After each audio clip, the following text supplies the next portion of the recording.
So, hello everybody. It's chapter 8 time.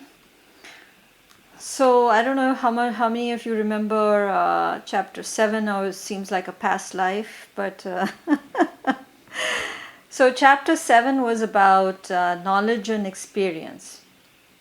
And it talked about when a man of wisdom can distinguish between the higher nature and the lower nature, the lower prakriti and the higher prakriti. And then when this person identifies himself with his higher nature, which also basically the higher nature which sort of creates and conducts the lower nature.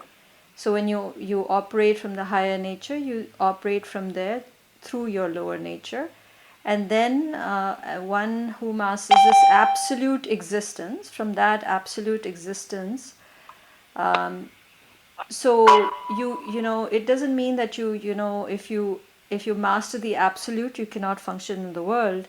It also talked about how when you have become a master of your own self, you can also become a master of in the world of objects, in your of your mind and perception, and of your instruments of comprehension. So Adi Bhuta, Adi Devik, and Adi Yajna. So basically, it talked about the last few verses of the chapter 7. It talked about this subject. The one who has mastered the self can also master the world of objects, and he can master his mind, his perception, his intellect, his comprehension, and so forth. And the key thing there is that when you know your essential nature, when you know that, you will automatically know everything. So knowing that, coming to know everything that exists as well. So that's where the chapter 7 had left off. And you know, it mentioned, so Sri Krishna had mentioned this Adi Bhautik, Adi Devik, Adi Yajna, and Adhyatmik. So then the first few verses of chapter 8 start with, okay, so what are these terms that he used, what Sri Krishna used? So Arjun asks Krishnji, what does this mean, these three terms? And he also asks him about what or who is Brahman. So this chapter talks about the imperishable Brahman, and then it sort of takes on from where it talks about, you know, the person of knowledge and experience, the one who has knowledge and experience of the self. He's a well integrated personality on all levels of existence, and he's also efficient in the world, and he maintains balance in all situations, and you know, it builds upon that person who has both knowledge and experience. And this chapter actually also continues on the path that was started in chapter 6 of meditation, because a lot of this chapter talks about the next level, which is of samadhi. So this chapter builds on the meditation of chapter 6, and on the person described as one who has both knowledge and experience, and how, you know, one who's mastered the self has mastered the world, and how he develops that into this chapter. And this chapter will talk about samadhi, about knowledge of Brahman, the imperishable, and so forth. So in this chapter, like, of course, he talks about Brahman and what these terms mean, but he also talks about death here, at the time of death. And many verses here, they talk about, you know, what happens at the time of death, and if your mind is focused on the ultimate at the time of death, if your mind is focused on a particular being or devta at the time of death, or when you're reciting the sound, the mantra Om at the time of death. So this term here, the time of death, is also symbolic. It doesn't mean just the physical death, but here it relates more to the death of ego, of your individuality, of your separation, and where the Jivatma no longer exists. So that frame, that soul that is separate, the Jiv, when that frame or separation drops, there is infinity. So here the death here is not just of the physical, but it's the death of separation, the death of the personality of the ego. And what happens then? See, when you remove the frame and when you remove this veil of separation, then it only results in Brahman, right? And though it's not mentioned here in this chapter, this is something I want to mention, is that when we talk about darshan. So I'll just relate a personal story to you. When I had gone to Mathura and I was starting my second book on devotion, I'm a devotee of Sri Krishna, and I was very eager to have his darshan. I wanted the darshan of Sri Krishna. And after visiting his birthplace, we were leaving in a car, and throughout the trip, I always had this in my mind. I want darshan, I want darshan. And then when we were leaving in the car from the Janmasthan in Mathura, there was this priest, who you can get these pandas, and they kind of become your guides. And so he came to me, to my window, and he seemed like a very simple person. So he came to my window and he said, the moment the eye drops, he said it in Hindi, of course, but he said, the moment the eye drops, you will have darshan. And then and then we had moved away, and he left, and I was so shocked that such a simple panda, a priest, had made such a deep remark. And I never told him I wanted darshan. I didn't mention it to him at all. So I was wondering, why did he come to my car window, and tell me that? But that was like, I was thinking about that, and really that is what darshan is. So here darshan can mean darshan of Sri Krishna, darshan which can relate to the Atma darshan, which is the ultimate really. It is the experience of the self, the Atma darshan. And here in this chapter it talks continuously about attaining the self, merging with the self, ascending to the self. And how does that happen? It is only when the the I-ness, aham, drops, that is when you have darshan. So that can be talked about as death, or the dissolving of the ego. And so if you can imagine what that would be like, if you think about what happens,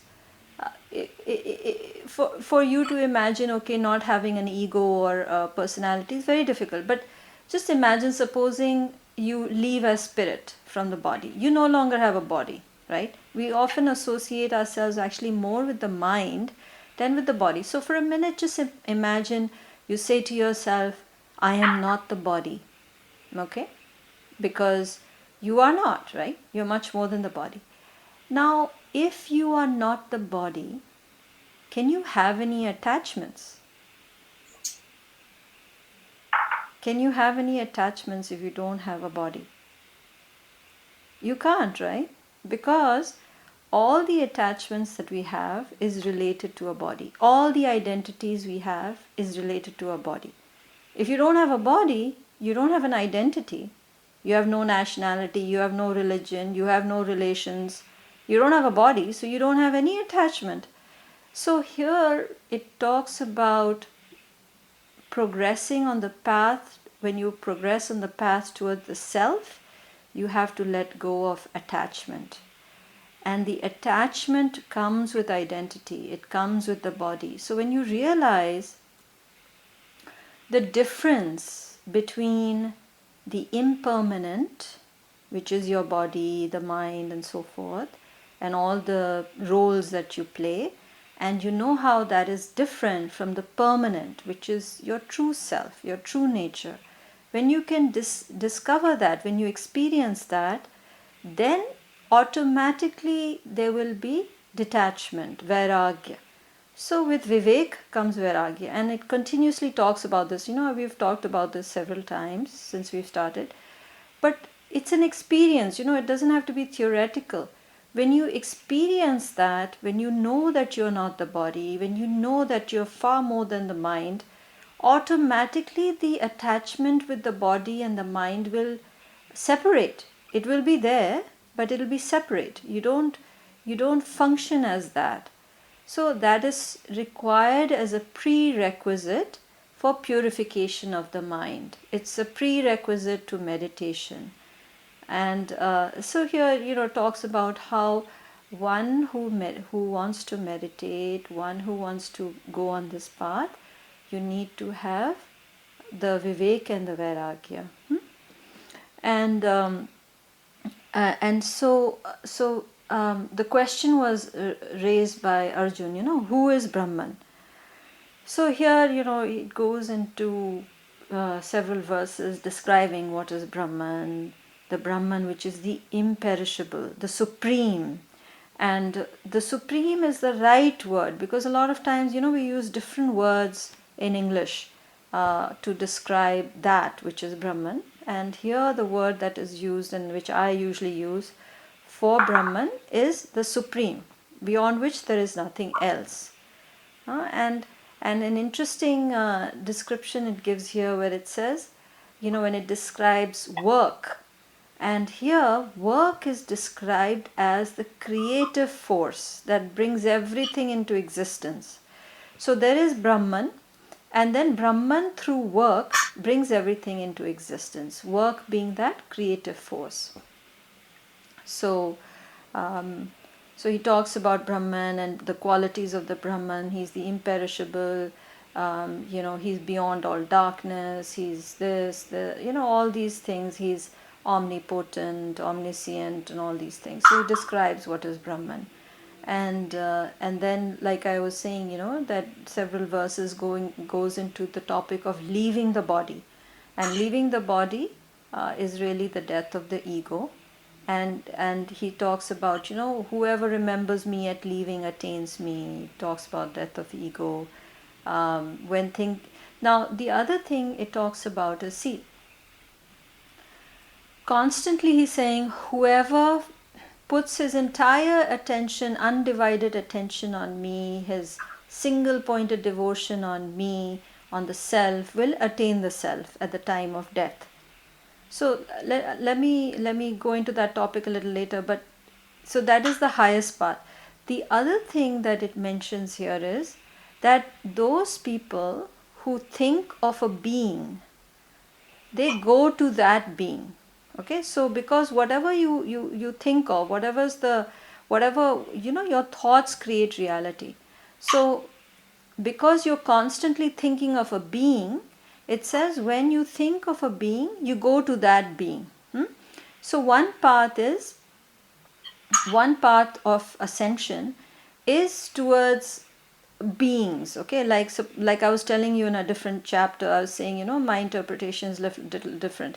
So beings here can be a devata, it can be a rishi, it can be a siddha, whatever, an avatar, a prophet, an angel, or whatever, some being. So if you are constantly praying to that being, thinking of that being, if you are, go in that direction, that is a lower ascension. That is a lower or intermediate path. It is not the ultimate. Okay, so when you are linked to a particular being, if you're connected to a particular being, it is still limited. Whatever your connection is with that being, it is still limited. The higher path is to evolve towards your higher self, your true nature, your highest Atma or Brahma, which is same. But that is the highest. So here it says, don't go for the intermediary path. there are many people, who take this intermediary path. This is a stepping stone. It can be progressive. You can go, I mean, it's not that you shouldn't. Many people do go to an intermediate stage. But the highest path is your own self evolution, evolving to your own true self, not to another being. And so here it constantly talks about that, always focus on your own true self, evolve towards yourself, and attain that which you are. So attain that merger with your higher self. So there are two things which are, and this is very important. I don't know if all of you are understanding what I'm trying to say. It's a little esoteric here, but this whole chapter is very esoteric. So I have no choice, but I have to thrust you into this. So one path is this highest path, which is towards your higher self. The other path is the intermediary path. Like, if you always think of a particular siddha, for example, or a particular rishi, or a particular devata, or whatever being, an avatar, a prophet, or whatever, Christ or a Buddha or whoever, that is an intermediate path. You can pray to them, you can think of them, you can get their guidance, but at the same time, while you take the wisdom from these masters, get the blessings from these devatas, and they are there for us. But the more important thing for you to do is to evolve yourself. Okay, so if you depend on another being and you don't evolve yourself, there is no point. The whole point is for you to evolve. So your own self-evolution is number one priority. So that's basically what this is trying to say. So I went on and on about that. But so I think what you're saying is the gurus and all these things are there to show you the path, but just don't get stuck there. Ultimately, your goal is to do self-evaluation and self-evolution yourself. So yes. Is that the right way to think about it? Exactly. So all of them are there. All of them have a certain role. It's like a big grand family, cosmic family. But they are only there to help you evolve towards yourself, your own higher self. So, Vinita, question. When you follow the guru, isn't guru the one taking you to your higher self? How else do you go? Well, he's helping you go towards your higher self by pointing towards that path. He cannot do it for you. They are basically, it's like a catalyst, they are because they have experienced it themselves, because they have tread that path. They can also give you certain methods or techniques to help you, but they're all guidance. They're not the goal. So the goal is not to merge into the guru. The goal is to merge into your higher self. Right.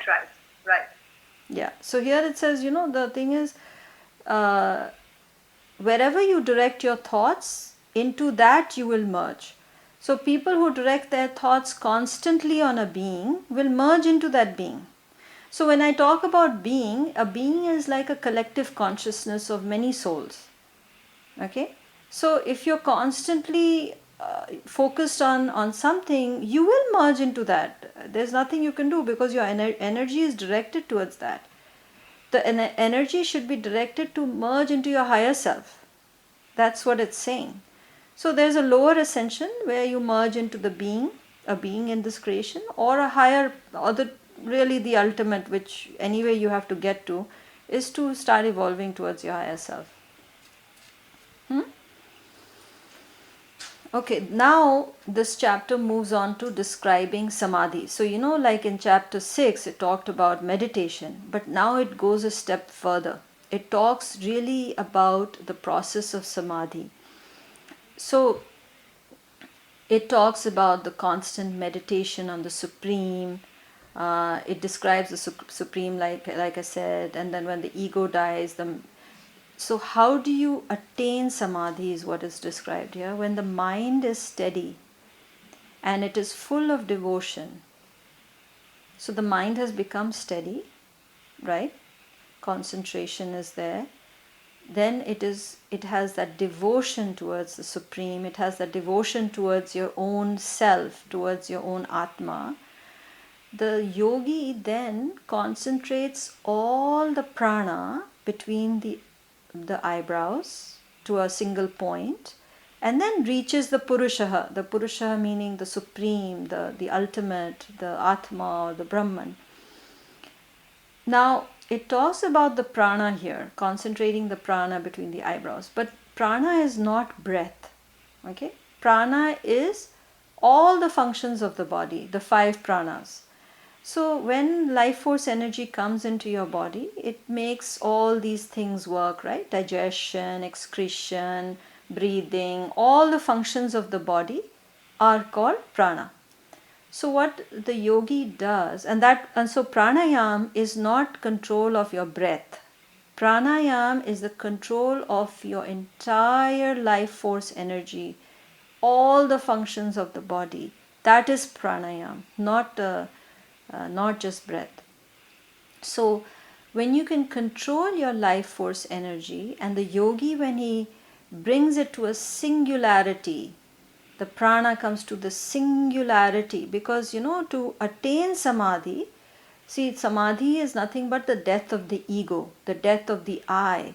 So when there is no I, but to go to that, you have to integrate everything into a singularity. You bring that prana to a single point between the eyebrows, and from there when it extinguishes, when it extinguishes, there's nothing but Brahman. Then you go into this infinity. So it's like, like you can think of it like a pyramid. You know how a pyramid is structured, and you have the apex of the pyramid on top, right? The top of the pyramid.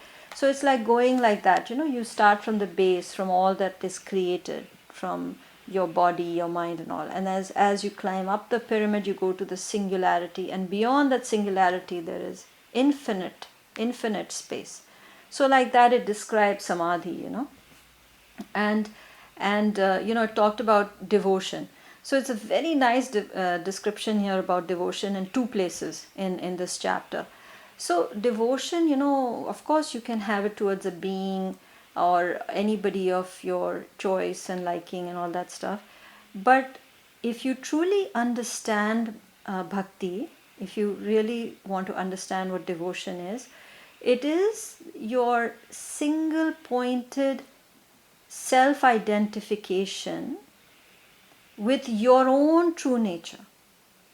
Because devotion, if you really look into it, if you keenly look into what is devotion, it is the pull of the Atma, it is that great gravitational force where your outer personality, your mind, your feelings, your this whole personality wants to get sucked into that divine love. And that divine love is nothing but you, your own true consciousness. So this pull that takes you towards your soul, towards your consciousness, is bhakti. So when the ego identifies with the consciousness, and when this ego rushes towards consciousness and it wants to merge into that consciousness, that is devotion. And that is, described as the beloved. The consciousness is described as the beloved. So that is true devotion, merging into the beloved, and the beloved being your own consciousness. So it's a selfless love that's directed towards the divine. It's complete faith. It's one-pointed. It's very, very intense. So that pull towards your consciousness is what is described is needed for samadhi, right? So it talks about the mind being steady, which is full of devotion. So now you understand devotion, right? Devotion is the pull towards your own so it's like, like a spaceship that goes towards the sun, till a certain point you go, you take that mind close, so you use your mind till a certain point to go towards your consciousness. You make it single pointed, you make it steady, you concentrate, all that stuff. And after a certain point, the your own consciousness will pull it in, it'll suck in the mind. And from there, the mind is gone, exterminated, right? So that is how it's described here. So it's steady mind, devotion, concentration of the prana, and then it merges into that supreme Brahman, into that eternal, the imperishable. I talked about this before. I've made some notes here. Detachment naturally comes when the intellect gets purified. You know how Vivek leads to Vairagya. So the one thing that was mentioned here was, okay, so it's great, you have samadhi, and you do all of these things, and you attain your real self and all of that thing. But then what about your life? How does that work? How do you function in the world while you pursue your inner calling, right? So the thing is that one thing it talks about here is, and what I wanted to mention is that, you see, you have a true purpose to life, right? That's your dharma, your innate nature. Your innate nature is to you've come for a certain purpose, and you have come to attain liberation. That's your dharma, right? Now, a lot of times what happens is we seek all these trinkets and smaller things in life and all that stuff, you want a job, you want a house, you want a wife, you want kids, and da da da da da, which is all fine. But those who pursue, or their focus is on their higher life purpose, on what their true life purpose is, what they have come to do, and to attain liberation, to serve others. These other smaller things start falling into place. They start happening on its own a lot, because what happens is, see, when you pursue the path of truth, then all of nature will support you. When you pursue dharma, then dharma will support you. All of nature and everything will start falling into place. So it's not like, when you pursue these higher spiritual goals such as samadhi and merging into the self, that, oh, you'll become dysfunctional in the world. It's nothing like that. In fact, your worldly life, in fact, will become more efficient. You will function much more efficiently here. You won't be affected by things here. And also things will start falling into place. And I know it sounds magical, but it is true. A lot of things start falling into place and things start happening. The other thing is, when you attain these abilities, these spiritual abilities, of course these abilities are for your merging into the self, but it is also for you to use these abilities in the world. So, for example, if you gain intuitiveness as you evolve spiritually, you're also supposed to use intuitiveness into knowing, okay, where and when should I buy a house, which job should I take up, should I do this or not do this, or when should I do this. But see, you can use your higher intelligence. Intuition is higher than intelligence. You can use that to direct your life. So it's not that attaining these high spiritual goals is completely useless for the world. It is not. In fact, you will have a much fuller life, a much more efficient life, you'll be much more alive than if you just chase after these small things and never go to the ultimate. It'll be very dry and boring, actually. It'll have no life. So it talks about that, how that everything else starts falling into place when you attain that higher goal.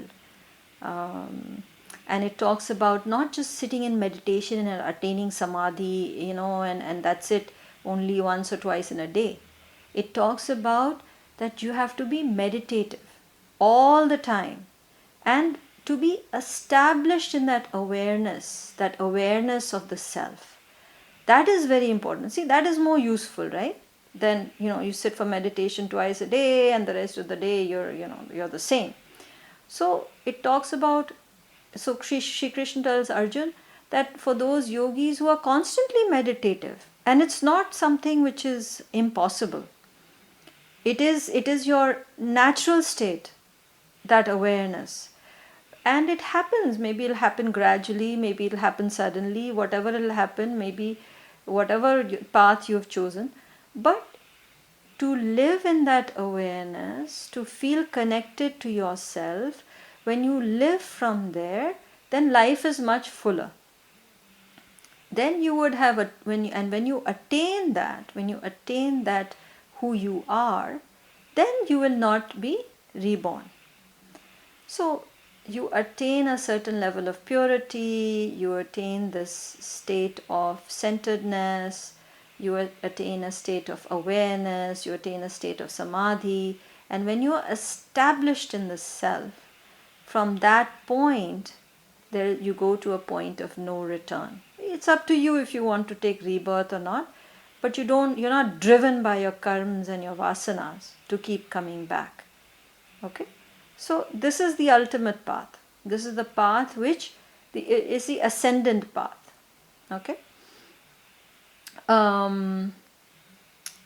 So the other path is, if you go in the other path, which is you are driven by your ego's desires, it's a descending path. So then you accumulate more karma and you keep coming back. So that's the other path you take, a descendant path and an ascending path. So it talks about the ascending path. Like I said, it can be gradual, a gradual liberation. So I had sent you this chart of these loks, and you will see how, and these loks are mentioned in this chapter. That's why I sent it to you. So creation has many layers, many dimensions, many loks. So we are in the third dimension, which is called Bhulok. Everything is three-dimensional. And then from here upwards, there are many loks, and the highest lok is the Brahmalok. But in all these loks, it is still Maya. And there is still a chance of rebirth. And beyond the Brahmalok, beyond this creation and its many dimensions, then beyond that is the Supreme Spirit. Okay? Beyond that is the Brahman. So when you take this path of gradual liberation, which is called Krama Mukti, it's an ascendant path. It talks about many things. It talks about how that is related to the sun, to energy.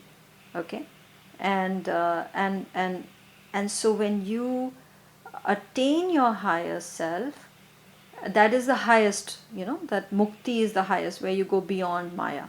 Okay, so the highest that you attain is beyond Maya, beyond all these dimensions, and you merge into that spirit, that eternal self, which is beyond Brahmalok. Okay, now it describes this also as gradual ascension. Okay, so first is, supposing it says, if you do only karma yoga, but you don't do any upasanas, then you go to Pitralok, and the Pitralok is from here till the moon.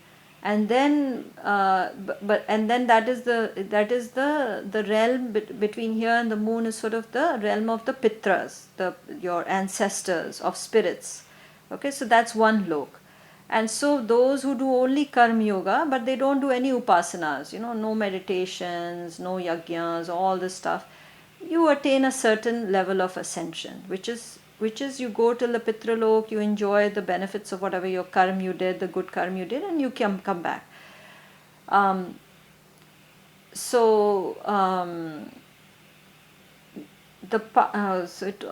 the second one it talks about is, if you do both karma and upasana, so you do your karma yoga as well as you're a meditator, and you do your pranayams, and you do all these meditative practices, you attain a little bit of higher attainment, which is till Devlok. So you walk the path of the Devatas, which it describes as from here till the sun. So that's the next lok. And then beyond, it's very interesting, I didn't know this, but there's a reference in the commentary to the Brahma Sutras, that Swami Chinmaya makes. And he says, beyond, through the sun, you actually go past the Devlok through the sun. And beyond that, you keep ascending till Brahmalok. Okay? So I know that all this may not make sense to you, but all these loks are described here, and it's, for me it was very interesting when he said, that it's described in the Brahma Sutras that, first of all you go to Pitralok and then Devalok, and then you go through the sun, you go to higher loks, and ultimate is the Brahmalok, which is the highest lok. Now, it talks about how, when you attain a certain level of evolution of your soul, in the higher dimensions, at the end of the cycle of creation, those dimensions, they merge into Brahman. Okay? They merge back into Brahman, so that you attain liberation. So the soul attains liberation, and it doesn't have to come back. It has no vasanas. But in the lower dimensions, like the Pitralok till the Devalok and the first 3 or 4 loks, the Maharlok, in these loks, at the end of the creation cycle, it's not folded into Brahman. So it retains the vasanas. These souls, they retain the impressions. The karma and the vasanas remain. And that the karma and the vasanas of these beings in the lower dimensions becomes the cause of the next creation. I hope all of you are with me so far. And what happens is, when the next creation happens, the vasanas which were of these beings is the cause of the next creation, and the next creation happens. Now this is at the macrocosmic level. Okay, so it talks about, in the macrocosmic level there's 1,000 Mahayugs which make up the day of Brahman, and the 1,000 nights which 1,000 yugas which make up the night. That's one day of Brahmalok. So the Brahmaji, so creation, the time scale of creation is one lifetime of Brahmaji. The Brahma, the creator who created the whole creation, lives for 100 years. Okay, and one day of his life, just the daytime, 12 hours, is equal to 1,000 Mahayugs. 1,000 Mahayug. Mahayug is 4 yugas: Satya Yug, Treta Yug, Dwapar Yug, and Kali Yug. These 4 makes up one Mahayug, and 1,000 such Mahayugs makes up only 12 hours of Brahma, and then another 1,000 Mahayugs makes up the night. So during the day is when the creation happens. All of creation exists. And when Brahmaji goes to sleep, that's when there's nothing. There's no existence. It all dissolves. So 1,000 of these Mahayugs is one day. So during the day is creation. And then for another 1,000 Mahayugs, there's no creation. So it talks about all this macrocosmic level, of how, this happens on the macrocosmic level. But on the microcosmic level, you can see how, when you are awake, and you have thoughts, you have feelings, everything exists for you, correct? The world exists. Now when you are sleeping, nothing exists for you. You are in deep sleep, correct? So it relates it to your personal experience. So what creation has done, what Brahman has done, or what God has done, to make it simple, is in order for man to relate with this ultimate, all that experience is given to you. All that is given to you as experience, so that you can relate with it. So when it talks about, all of creation, this is Maya, you can think of it as a dream. You can relate with it. So when I say Maya is just a dream, you know that the dream is within you. You have created that dream. Right? So that is like Maya. So when you are awake, you project your thoughts. You have your own, your own realm of experience. Your realm of experience is your creation, is your universe. And here it talks about how creation is a projection of your thoughts, of your mind.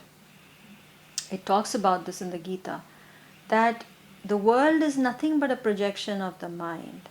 And now, quantum physics says that, it's the observer effect.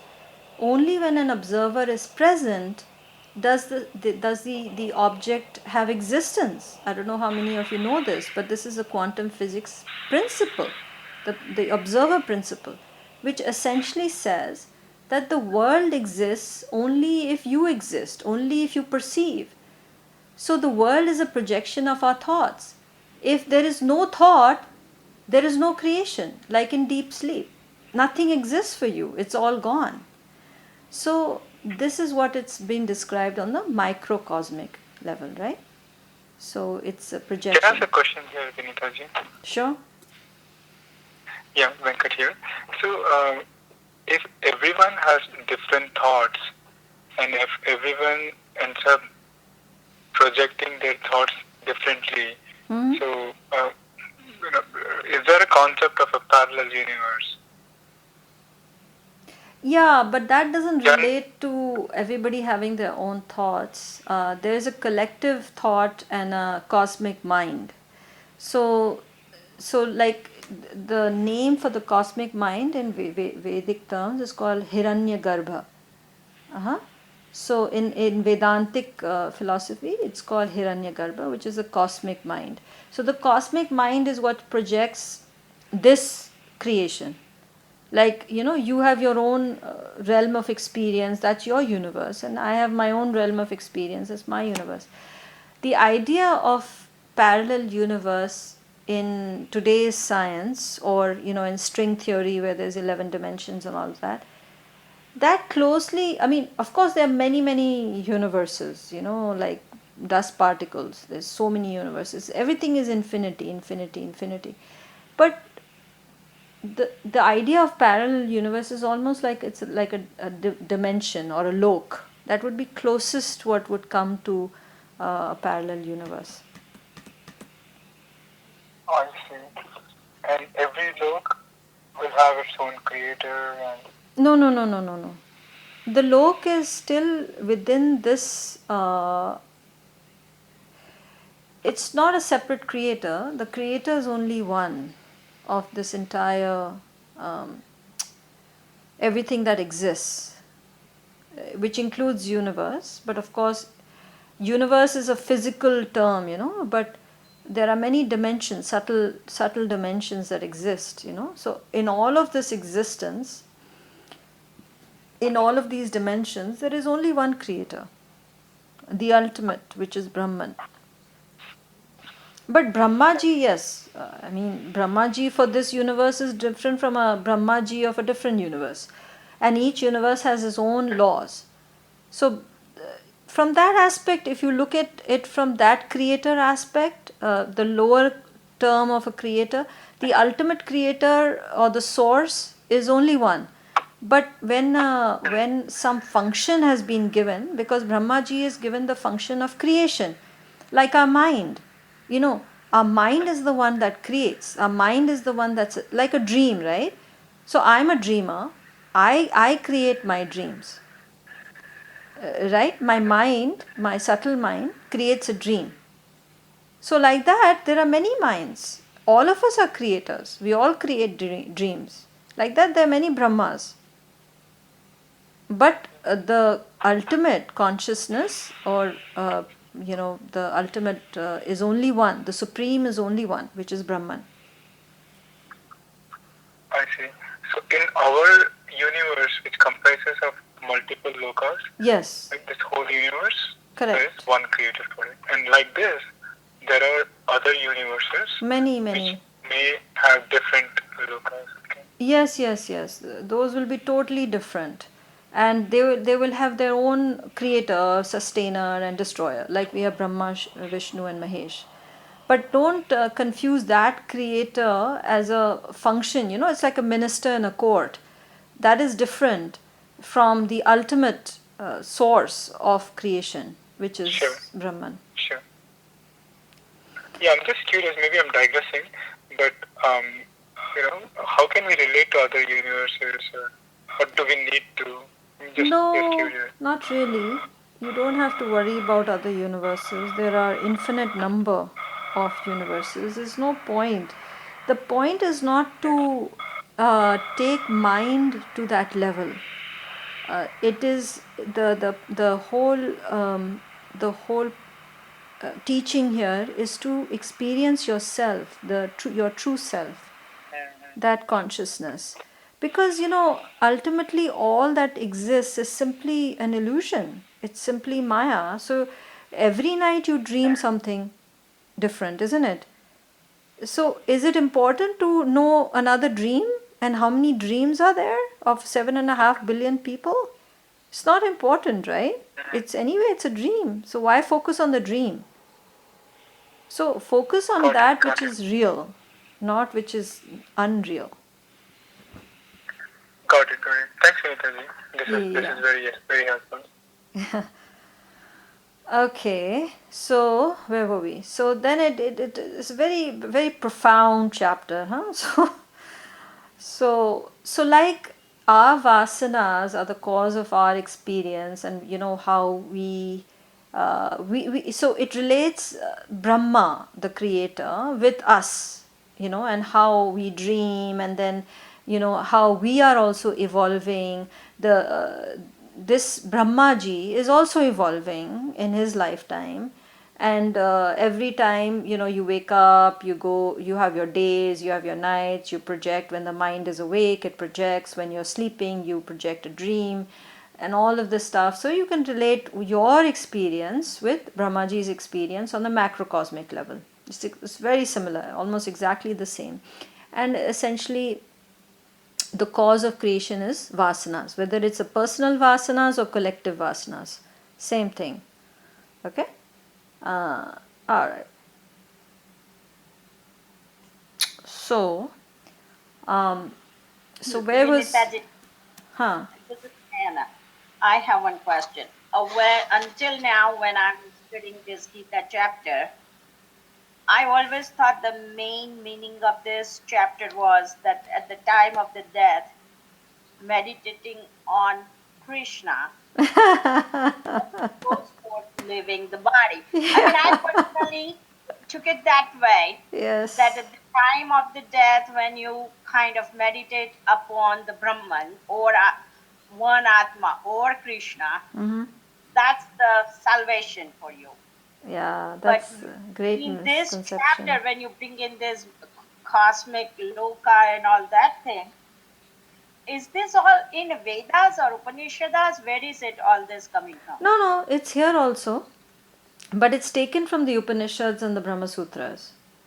When it Brahma Sutra. yes, but it talks about Brahmalok and this thing, and I don't know exactly which verse. I've marked all the verses where it talks about all of this. So it is all there, but see, it's a very profound chapter if you read it with the right interpretation. Death here. No, I understand. It's very difficult for me to understand the whole chapter, sloka by sloka. I'm not belittling it, but my own understanding of the chapter was that. So I understand when you are saying all these things, I'm writing the notes also, but Mm-hmm. So the thing is, see, if you have vasanas and if you have karma, you can be concentrating on Om at the time of death, which it says here. Focus on me alone, on Krishnji. He's not Krishnji, he's actually saying focus on your consciousness.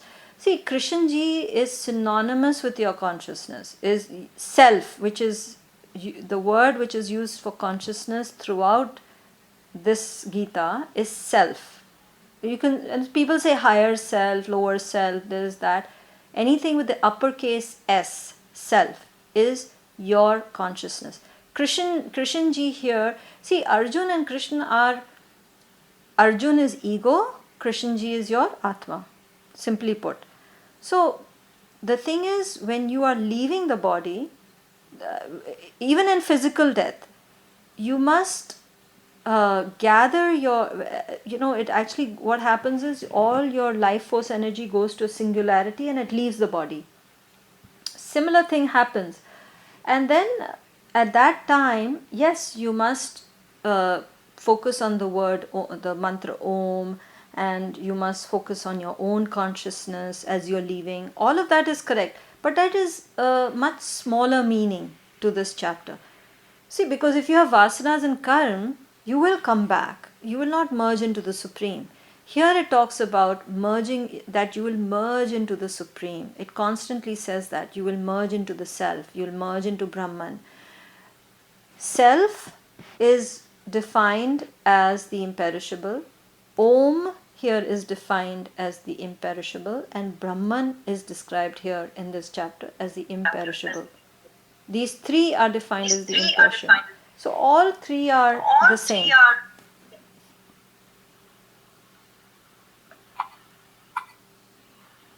But the higher meaning is death of the ego. Okay, I want to finish this. This is very important because I don't want to leave it halfway. We don't have much time. We'll go over. So somebody has to mute. Seema, could you mute the person? I don't know who. There's an echo. Okay, so okay, so we talked about basically detaching from the unreal and attaching with the real. Real meaning your consciousness. So you have to detach from your body, mind, and all that is unreal. Attach to the real. You contemplate on the self, and with devotion, with the devotion towards your consciousness, and and then reciting the mantra Om, and then you merge into that oneness. Okay. So self is the substantial oneness, truth is behind the whole creation. Okay. The other thing it says here again, it mentions, devotion to a deity is also good. It's not that it's something wrong. You can have that as well. If you worship some deity, it does purify your mind. Doing puja purifies your mind. Whenever you do puja, you'll feel your mind becomes so pure, and it integrates the personality, right? But till that level, it's fine. It is not the ultimate. I also do puja. It's not that, but I know that is going halfway. That is there, but that is only to a certain level it takes you. So it again says some people, they pursue the path of moksha, and the other people pursue the world of samsara, which is of the outside. And so here it talks about two different aspects. When you walk on the path of moksha, that is the path of energy, and that energy is related to the sun. So there's a verse that talks about daytime and the shukla paksh, the waxing moon, the 2 weeks of the increasing moon cycle, the 6 months of when the sun goes from the Tropic of Capricorn to the Tropic of Cancer. Those 6 months of the northern movement of the sun. All of these are related to Devatas, the Devik path, the ascending path. So people who read the Gita, and they read this, it's like, what does this mean? Nothing. It's just symbolic. It's just saying it's the ascendant path, ascending towards yourself. So whether it talks about daylight, the Shukla Paksh, the 6 months of the ascending sun, and people take it literally, like even Bhishma Pitama took it literally. He waited till the sun started ascending before he left the body. But if you know this, the traditions in India, the time when the sun starts traveling from Tropic of Cancer in the north towards the Tropic of Capricorn in the south, that is the downward path towards samsara, towards the world, and the night time and Krishna Paksha and so forth. So a lot of people will say, you should, if you're going to initiate something, if you're going to do something, do it in the Shukla Paksh time and do it on a certain thing. But here it talks about literally in a different dimension. It just says there's one path that leads you towards energy, towards yourself, and there's another path that leads you towards matter, the world of objects, and that is towards samsara. So that's how it really is, the true meaning, the spiritual meaning behind all of these traditions. I think that's what I wanted to cover. For me, it was a very esoteric chapter, and I loved reading it. And I haven't studied the Brahma Sutras, but There's a few references here to the Brahma Sutras. So Brahma Sutras is the commentary on the Upanishads. Okay, let me just give you a little bit Hinduism 101. So whenever we say Shastras, the Hindu scriptures, the Vedic scriptures, not Hindu, the Vedic scriptures, there are three tenets of the Vedic knowledge of scriptures. The very first is the Vedas. The second is Brahma Sutras. The Brahma Sutras is a commentary on the Upanishads. That's the second tenet, the second pillar. The third is the Bhagavad Gita, which is also based on the Vedas. Okay? All other books, no matter how many books you write, they have to refer to these three, otherwise they are not considered authentic or of any they cannot be validated unless they refer to these three. It's just like, when you write research papers in science, you have to refer to certain principles and theories, blah, blah, blah, which are proven. Otherwise, your paper is defunct. The same way, whenever you write or any scripture, whether it's the itihasas, the Mahabharata and all, or Purans, or commentaries, or karikas, or no matter what, bhashya is commentary. No matter what you write, you have to take reference of these three. So when we say that we follow Vedic knowledge, it means, the Shastras means the Bhagavad Gita, the Brahma Sutras and the Vedas. So you must know this. You must know. This is like primary knowledge. Vedic tradition, these are the three main books. So whenever you read the Gita will refer to certain Upanishad or certain Veda, this thing, or Brahma Sutra or whatever. But all of these refer to each other. Yeah?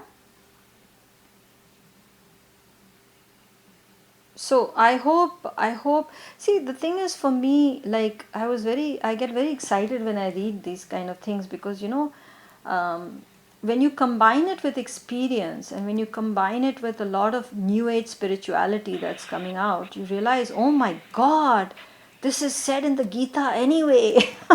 So it's very exciting for me to, when I learn all of this thing and when I revisit it after many years and I realize, oh my God, this is all there. It's all written. The matrix, and we look at the thing matrix. I mean, that's mentioned in the Gita. That it's a projection of the mind and the macrocosm, and all these beings and lokas and devatas and all this stuff that's talked in many other new age theories and movies and stuff. But I mean, a lot of the other science also, like quantum physics and all, it's all here. It's just phenomenal. What do you guys think? Isn't it amazing? Absolutely. Mind-boggling, isn't it? Yeah. Mind-boggling. Hmm?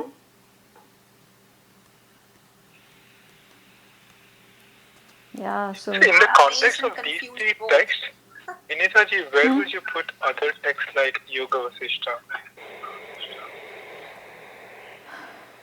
see, Yoga Vasishta is of the Advait tradition. So, there are different darshans, different philosophies. So, it's a much more advanced text. A Yoga Vasishta is a much more advanced text in the Advait tradition. But again, Yoga Vasishta is based on the same thing. It's basically, whenever you say Advait, it's Upanishads.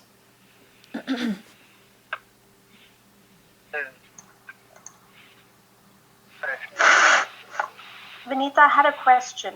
Mm-hmm. I'm still a little confused about how to get to that higher path. A guru is there to help and guide. Mm-hmm. So that's more on the meditation and the pranayam and possibly the knowledge that the guru gives you. Mm-hmm. But still, I still didn't understand, how do we get to that higher path? you can never get off that path. How's that? See, if you have this intention, you have started on that path. So the main thing is see, that's what devotion is, The devotion is your pull towards your own consciousness. And then when you make your mind single pointed in your intention, and when you have that strong intention, when you have the devotion, when you have that concentration, and when you contemplate on your own consciousness, contemplating on that own consciousness, it will be revealed to you. You will experience it. There is no way you will not. Because it is what you are. And you are that all the time. You can never lose it. You can never be away from it. There's no running away from it. It is you. It is that experience that you get when the mist of the mind clears. So the only thing is there's this big mist, which is the mind, your logic, your thoughts and all. And when that mist clears, all that is there is the sky. So it is always there. It is not that it's not there. But sometimes, we need certain processes, certain techniques and all that stuff. And for women, what works better, a lot of women, is that deep desire, that deep devotion that you have. But the ultimate devotion is to go and merge with your own consciousness, your own bliss. So start with where you are. You have the intention. That is the main thing. Okay, so another question. Mm-hmm. So I may be on that path or it's there, right? Uh-huh. How do you get your children or other family members? That's at all not possible? your job. See, that's So not... you just leave it to their own, to correct. leave it on their path to figure it Exactly. out. So here, in this chapter, it talks about the ascendant path and descendant path will always be there in creation. Okay, so some people are on the descending path towards samsara, to the world of objects and ego and blah blah blah, and some people have started on the ascendant path. Of course, the physical aspect will be there, but they have started ascending towards the subtle concepts, the subtle existence, towards consciousness. They started contemplating. But both of these type of people will always be there in existence. It is part of a natural cycle. So as you are on a certain path in your cycle, they are on a certain path. Nobody can go astray. It is a matter of time. It's like waves. Certain waves are out in the ocean and they are behind another wave that is about to go and reach the shore. But there's no other way. Everything is ocean still. It's not that anything is not the ocean. All the waves are ocean. So not to think that, oh, how will they or whatever. They're on their path. It's okay.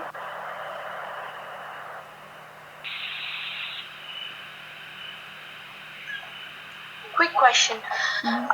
Is it okay to waver? Like you feel very content and placid at a point of time and then you go back to being that shaky self? Yeah, it's natural. I mean, unless you have there are certain masters who had an instant liberation, but most people go through gradual liberation. Gradual, like you take one step forward and two steps back. Okay, it's fine. So it's okay.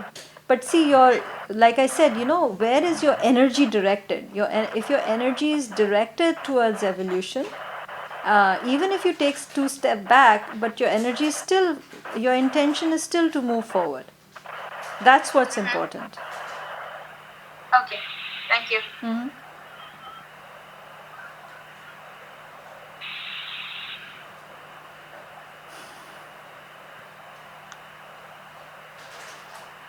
Any questions, Seema? I'm thoroughly confused today. Confused? Uh-oh. Thoroughly. So I will come back with lots of questions. Let me go through it again. Yeah, a lot of stuff here. I think it didn't. When I make notes, when I contemplate on this chapter, there's many things that come to me. But when I do the class, it doesn't flow quite as well. But it's a very nice thing, It's amazing stuff that's mentioned here. The main takeaway from this chapter is to understand what is Brahman, because this whole subject of this chapter is about what Arjun asks, is who is Brahman. So if you can answer that question that he asked after this chapter, that Brahman is the imperishable, it's the infinite, it is all that is, it's all pervasive, and that Brahman is you, your ultimate. A lot of times we can't experience it or realize it or whatever, but the rest of the chapter talks about how in samadhi you become that. Samadhi. जैसे किसी चीज़ में समा जाते हैं. Samadhi is that into which you dissolve, samajana. So samadhi is ultimately in Brahman. It talks about Brahman, but of course you know that it's omniscient, omnipresent, omnipotent, blah blah blah, it's imperishable. All of that, I don't need to repeat all that. You know what is Brahman. Everybody knows. I mean, this is basic knowledge. The knowledge, the theoretical explanation is not what is important. The intricacies of how to get there, how and what all happens on the way, and the whole story is what's important. Because you can go on saying, Brahman is this, Brahman is this. Okay, I get it, but how do I get there? So, okay. Anything else, or that we're done? I think one thing, I watched that movie Samadhi. Oh, nice. How was it? So. Oh, awesome. That was perfect, right? Samadhi. Yeah, so, but in that, the person, the director is saying that Samadhi cannot be attained, like it is a concept which is beyond the mind. So yes, we have to get to a different level to understand what Samadhi is. Correct. It's experiential. The example he gave was about the caves. In the cave, we are in the cave and we are seeing these puppets moving. Mm-hmm. And that's all we know about. We don't know about the other world. Correct. And that's how Samadhi is. Exactly. It's like dreaming. It's very similar that you're dreaming, and then you don't know what the waker up. The person who's dreaming, you're completely unaware of the dreamer, and you're completely unaware of the awake state, the state of awakeness. So these shadows on the cave wall is very similar to the images and projection of the mind during sleep. So it's like we're all sitting here and talking about samadhi, but essentially we're talking about this Brahman, but we are still dreaming even while we're talking. It's this, in your dream you're discussing God. But it has to be a waking up, and so you're discussing how do we wake up and what is this waking up state like and blah blah blah. But finally, only when you do wake up, you realize what it is.